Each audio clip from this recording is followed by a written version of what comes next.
thank you for allowing me to join this hearing today. And I also would like to thank Hollywood and our unions that work there for showing up today.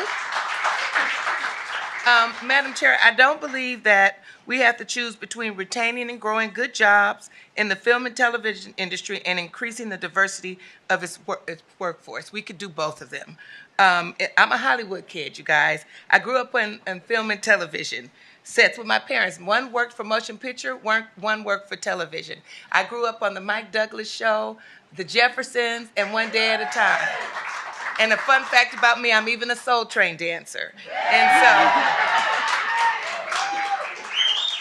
seriously, in 2023, after the governor, the legislature, and stakeholders negotiated the film and television tax credit, I was highly offended to see the industry respond to a $1.6 billion tax subsidy by eliminating Black women from executive positions with a number of studios. Many of these women were involved in their studio's diversity, equity, and inclusion efforts, which raises serious questions about their true commitment to diversity, equity, and inclusion in the film industry. Look, my parents started working in the 1970s.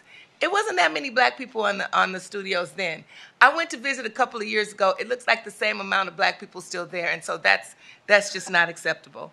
The film industry must do better and take steps to ensure that those studios which will benefit from these tax credits also prioritize the hiring of individuals behind the camera that look like California. While the Film Tax Credit 4.0 proposal builds upon previous work to solidify California as the entertainment capital of the world, it does not include requirements to increase the diversity of its below-the-line hiring. The California Film Tax Credit 4.0 only requires a good faith effort, and I'm sorry, that is just not good enough. I